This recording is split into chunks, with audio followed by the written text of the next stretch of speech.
अस्सलाम वालेकुम dear student. आज हम चैप्टर नंबर 2 स्टार्ट करेंगे और चैप्टर नंबर 2 जो है वो entry test point of view से बहुत इम्पॉर्टेंट है। कभी कभी तो इस चैप्टर के सिंपल क्वेश्चन आते हैं, कभी तो न्यूमेरिकल्स आ जाते हैं। बहरहाल हम इनको डिस्कस करेंगे। तो इस चैप्टर का नाम है स्केलर एंड वेक्टर। अब आप देखें, जो हमारे पास फिज़िकल क्वांटिटी है, जो भी हमारे पास फिज़िकल क्वांटिटी होगी, उन क्वांटिटीज़ को 3 हिस्सों में डिवाइड किया गया है। एक को हम कहते हैं स्केलर क्वांटिटीज़ और एक को हम कहते हैं वेक्टर क्वांटिटीज़ और एक को हम कहते हैं टेंसर। ये आपके सिलेबस में नहीं है। थोड़ा सा इंट्रोडक्शन देख लेते हैं। देखें, जो स्केलर क्वांटिटीज़ होती हैं, हम कहते हैं स्केलर क्वांटिटीज़ वो होती हैं जिनको डिफ़ाइन करने के लिए मैग्नीट्यूड और प्रॉपर यूनिट की ज़रूरत हो, यानी those physical quantities which are completely described with the help of magnitude and proper unit. इसी तरीके से वेक्टर क्वांटिटीज़ अगर हम डिस्कस करेंगे तो हम कहते हैं वो क्वांटिटीज़ जिनको डिस्क्राइब करने के लिए मैग्नीट्यूड की, यूनिट की और डायरेक्शन की ज़रूरत होती है, उनको हम कहते हैं vector quantities.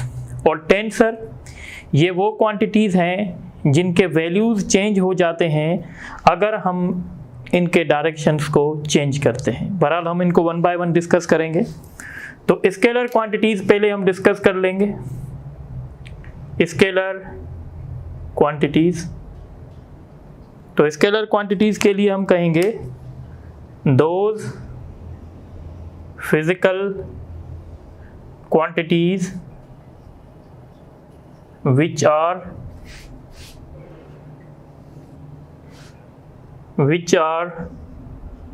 completely described by magnitude and proper unit. Those physical quantities which are completely described by magnitude and proper unit। जैसे फॉर एग्जांपल अगर हम कहते हैं मास, तो मास को डिफाइन करने के लिए हमें ये करना पड़ेगा कि भाई इस बॉडी का मास जो है वो 4 kg है। अगर मैं कह रहा हूँ किसी बॉडी का मास 4 kg है, तो मतलब मैंने कम्प्लीटली उसको डिस्क्राइब कर दिया। ये 4 जो है ये मैग्नीट्यूड है और kg जो है वो यूनिट है। यानी मास को कंप्लीट डिफाइन करने के लिए मुझे मैग्नीट्यूड की और यूनिट की ज़रूरत है, तो मैं कहूँगा मास जो है वो स्केलर क्वांटिटी है। इस तरीके से टेम्परेचर, अगर मैं कह रहा हूँ भाई इस बॉडी का टेम्परेचर 20 सेल्सियस है, तो मतलब टेम्परेचर डिफाइन करने के लिए हमें मैग्नीट्यूड की भी ज़रूरत पड़ रही है और यूनिट की भी ज़रूरत पड़ रही है, तो हम कहेंगे टेम्परेचर जो है हमारे पास स्केलर क्वांटिटी है। स्केलर क्वांटिटी के बहुत सारे एग्जांपल्स हैं, तो हम कुछ एग्जांपल लिख लेते हैं। एग्जांपल्स ऑफ स्केलर क्वांटिटी हम कहते हैं mass, time, speed, distance, work, electric flux, temperature, charge, et cetera. बहुत सारी हैं, इसलिए मैं एक्सेट्रा लिख रहा हूँ। अच्छा, अब स्केलर के लिए एक पॉइंट है कि जो स्केलर हमारे पास होते हैं, स्केलर्स पॉजिटिव भी हो सकते हैं, नेगेटिव भी हो सकते हैं, ज़ीरो भी हो सकते हैं। तो मैं यहाँ पे पॉइंट लिख रहा हूँ, the scalars can be positive, negative और ज़ीरो। स्केलर जो हैं वो पॉजिटिव भी हो सकते हैं, नेगेटिव भी हो सकते हैं, ज़ीरो भी हो सकते हैं। देखें, स्केलर जब हम कहते हैं ना कि स्केलर नेगेटिव है, तो इसका मतलब कुछ और होता है। मतलब जैसे आप सिंपल वर्ड्स में देखें, जैसे आपने देखा होगा कि कुछ स्केलर्स ऐसे होते हैं जो हमेशा पॉजिटिव होते हैं, जैसे सपोज टाइम है, जैसे मास है, जैसे डिस्टेंस है, ये ऐसे स्केलर्स हैं जो पॉजिटिव होते हैं। पर कुछ स्केलर्स ऐसे होते हैं जो पॉजिटिव भी हो सकते हैं, नेगेटिव भी हो सकते हैं, जैसे चार्ज है। आपको पता है कि भाई इलेक्ट्रॉन के ऊपर जो चार्ज है वो नेगेटिव है और प्रोटॉन के ऊपर जो चार्ज है वो पॉजिटिव है। पर याद रखिएगा स्केलर का मैग्नीट्यूड जो होता है वो पॉजिटिव होता है, बाकी अगर वो नेगेटिव की साइन उसके साथ आ रही है तो इसका मतलब है वो कुछ और फेनोमेना को डिस्कस कर रहा है। जैसे अगर हम देखें कि भाई प्रोटॉन और इलेक्ट्रॉन को हम चार्ज के हिसाब से डिफरेंशिएट कर रहे हैं, तो हम कहते हैं भाई इलेक्ट्रॉन के ऊपर जो चार्ज है और जो प्रोटॉन के ऊपर चार्ज है ये दोनों एक दूसरे के अपोजिट हैं। तो अपोजिट का इफेक्ट दिखाने के लिए हम क्या कर रहे हैं, एक स्केलर में प्लस की साइन लगा रहे हैं, दूसरे स्केलर में माइनस की साइन लगा रहे हैं। इसी तरीके से वर्क भी आपको पता है कि भाई वर्क पॉजिटिव भी हो सकता है, नेगेटिव भी हो सकता है। पॉजिटिव वर्क का कुछ और मतलब होता है, नेगेटिव वर्क का कुछ और मतलब होता है। तो स्केलर हमारे पास जो होते हैं वो पॉजिटिव भी हो सकते हैं, नेगेटिव भी हो सकते हैं, जीरो भी हो सकते हैं। तो आई होप ये बात आपको समझ में आ रही होगी। इसी तरीके से अब स्केलर के लिए एक बहुत इंपॉर्टेंट पॉइंट नोट करें।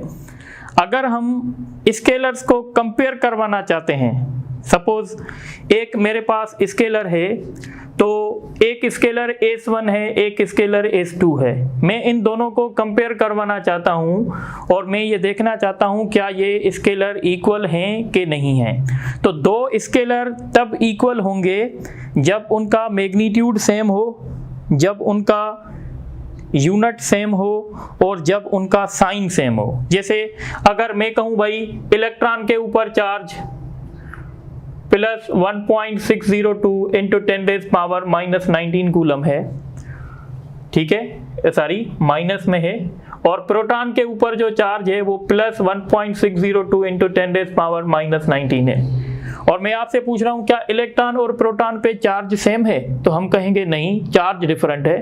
देखें चार्ज का मैग्नीट्यूड सेम है, यूनिट भी सेम है, फिर भी हम कह रहे हैं कि नहीं ये दो स्केलर जो हैं वो अलग अलग हैं। अलग अलग इस बुनियाद पे हैं क्योंकि एक के पास माइनस की साइन है, एक के पास प्लस की साइन है। तो यहां से आप समझ गए होंगे two scalars are said to be equal. Two scalars are said to be equal if these have same magnitude, sign and units, और उनके पास यूनिट भी सेम होने चाहिए। मैग्नीट्यूड भी सेम होना चाहिए, साइन भी सेम होना चाहिए और यूनिट भी सेम होना चाहिए। तो फिर हम कह सकते हैं कि ये दोनों जो हैं वो आपस में इक्वल होते हैं। इसी तरीके से अब हम आगे चलेंगे और आपको ये बताने की कोशिश करेंगे कि जो स्केलर्स होते हैं उनको हम मल्टीप्लाई भी कर सकते हैं, डिवाइड भी कर सकते हैं, सब्ट्रैक्ट भी कर सकते हैं। तो ये सारे ऑपरेशन हम स्केलर के कर सकते हैं। तो मैं यहाँ पे लिख रहा हूँ scalars can be added, subtracted, multiplied and divided by elementary algebra। Elementary algebra किसको कहते हैं, जो हम बचपन में पढ़ के आए हैं। जैसे हम पढ़ते हैं भाई 2 + 3 तो हम कहते हैं भाई 5। जैसे हम कहते हैं 2 × 3 तो हम कहते हैं 6। जैसे हम कहते हैं 6 / 3 तो हम कहते हैं 2। तो ये जो स्केलर ऐड होंगे या स्केलर सब्ट्रैक्ट होंगे या स्केलर मल्टीप्लाई होंगे या स्केलर डिवाइड होंगे तो वो किस रूल से होंगे, तो वो एलिमेंट्री अलजेब्रा से होंगे। अब एक पॉइंट याद रखें, दो स्केलर्स तब ऐड हो सकते हैं जब वो सेम फिजिकल क्वांटिटी हो। यानी अगर हमारे पास मास है तो हम मास को मास में ऐड कर सकते हैं। ऐसे नहीं है कि हमारे पास एक क्वांटिटी मास है और दूसरा स्केलर हमारे पास वॉल्यूम है, तो वॉल्यूम को कभी भी हम मास में ऐड नहीं कर सकते। तो स्केलर, दो स्केलर तब ऐड होंगे जब वो सेम फिजिकल क्वांटिटी होंगे। सो ये पॉइंट लिख लें आप, scalars can only be added when these are same quantities। जब वो सेम क्वांटिटी होंगे, सेम क्वांटिटी से क्या मुराद है कि भाई अगर एक स्केलर हमारा चार्ज है तो दूसरा स्केलर भी चार्ज होना चाहिए, एक स्केलर अगर हमारा टेम्परेचर है तो दूसरा स्केलर भी टेम्परेचर होना चाहिए। तो ये बात आपको समझ में आनी चाहिए। इसी तरीके से दूसरी पॉइंट आप याद रखेंगे, मल्टीप्लिकेशन के लिए कोई हार्ड एंड फास्ट रूल नहीं है। मल्टीप्लिकेशन के लिए हमारे स्केलर डिफरेंट भी हो सकते हैं, हमारे स्केलर सेम भी हो सकते हैं, पर यह बात आपको याद रखनी चाहिए कि एडिशन के लिए आपके स्केलर्स जो हैं वो सेम क्वांटिटी के होने चाहिए। अब स्केलर्स में कुछ प्रॉपर्टीज अप्लाई होती हैं, ये यहाँ देख लें। एक स्केलर A है, एक स्केलर B है, और हम इनको ऐसे लिख सकते हैं, यानी a plus B is equal to B plus A. ये जो प्रॉपर्टी होती है इसको कम्यूटेटिव लॉ कहते हैं, कम्यूटेटिव लॉ ऑफ एडिशन। तो स्केलर्स जो होते हैं वो कम्यूटेटिव लॉ ऑफ एडिशन को ओबे करते हैं। इसी तरीके से एक ये प्रॉपर्टी होती है,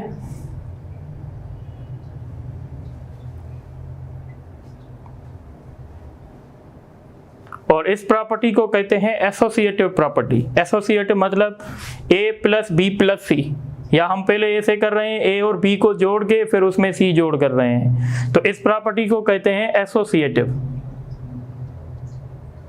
एसोसिएटिव लॉ ऑफ एडिशन।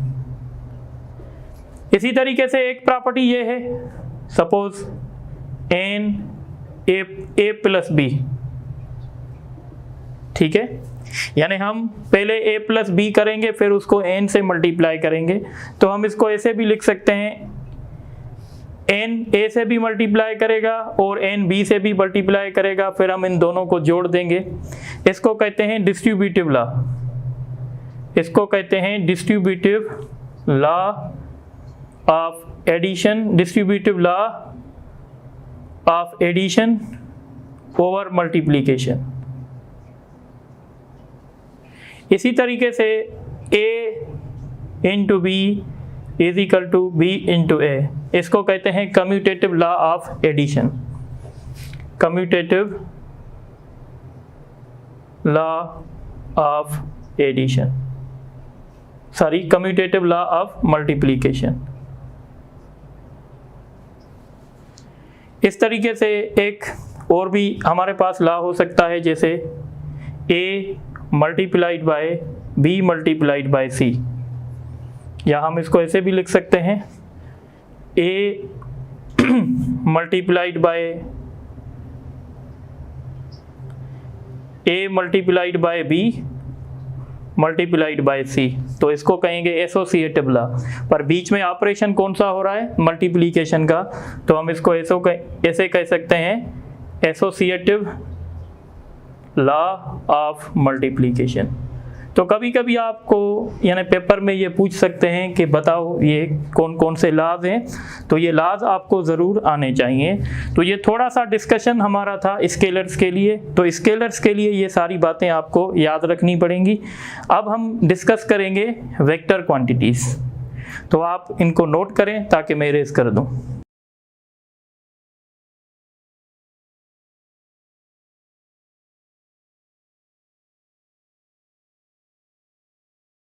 अच्छा, तो अब हम डिस्कस करेंगे वेक्टर। तो वेक्टर की पहले मैं डेफिनेशन लिख लेता हूँ। तो वेक्टर की डेफिनेशन हम ऐसे लिखते हैं, those physical quantities which are completely defined by magnitude, proper unit and a particular direction, and must obey laws of vector addition. This is a complete definition of vector. थोड़ा सा इसको discuss कर लेते हैं। मैंने लिखा है those physical quantities which are completely defined by magnitude, proper unit and particular direction.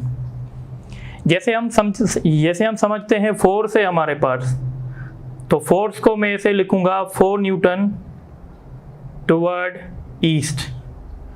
तो अब देखो फोर्स को कंप्लीट डिफाइन करने के लिए मुझे मैग्नीट्यूड की भी ज़रूरत पड़ी, यूनिट की भी ज़रूरत पड़ी और डायरेक्शन की भी ज़रूरत पड़ी। तो ऐसी फिजिकल क्वांटिटीज़ जिनको कंप्लीट डिफाइन करने के लिए मैग्नीट्यूड की, यूनिट की और डायरेक्शन की ज़रूरत पड़ेगी, हम उनको वेक्टर्स कहेंगे। देखें वेक्टर्स के लिए एक बात ये भी है कि वेक्टर जो हैं वो लॉज ऑफ वेक्टर एडिशन को ओबे करते हैं। यानी हमारे पास एक क्वांटिटी ऐसी है जिनके पास मैग्नीट्यूड भी है, यूनिट भी है, डायरेक्शन भी है, पर वो वेक्टर लॉज को ओबे नहीं कर रही, तो हम कभी भी उसको वेक्टर में काउंट नहीं करेंगे। इसका एक एग्जांपल है, जैसे करंट है हमारे पास, तो जो हमारे पास करंट है, करंट जब सपोज करें ये हमारे पास एक करंट है, तो करंट जब किसी भी सर्किट में फ्लो करता है तो उस करंट का एक डायरेक्शन भी होता है। जैसे अगर मैं यहाँ पे डिस्कस करूँ कि भाई कन्वेंशनल करंट है, तो कन्वेंशनल करंट पॉजिटिव से नेगेटिव जो है वो फ्लो करता है, तो इस करंट के पास मैग्नीट्यूड भी होगा, यूनिट भी होगा, डायरेक्शन भी होगा, पर फिर भी हम इस करंट को वेक्टर नहीं कहते। करंट को वेक्टर इसलिए नहीं कहते हैं क्योंकि ये लॉज ऑफ वेक्टर एडिशन को ओबे नहीं करता। तो याद रखिएगा, जो quantity laws of vector addition को ओबे नहीं करेगी उसको कभी भी हम वेक्टर नहीं कह सकते, भले उसके पास मैग्नीट्यूड हो, डायरेक्शन हो और यूनिट हो। अब थोड़ा सा आगे चलते हैं और इस वेक्टर के कुछ एग्जाम्पल दे देते हैं, एग्जाम्पल्स। तो वेक्टर का एग्जाम्पल है डिस्प्लेसमेंट, डिस्प्लेसमेंट के बाद वेलोसिटी, वेलोसिटी के बाद फोर्स, फोर्स के बाद मोमेंटम, मोमेंटम के बाद टॉर्क, टॉर्क के बाद एंगुलर मोमेंटम, एंगुलर मोमेंटम के बाद electric field, electric field intensity etcetera, और भी बहुत सारी क्वांटिटीज़ हैं जो वेक्टर्स हैं।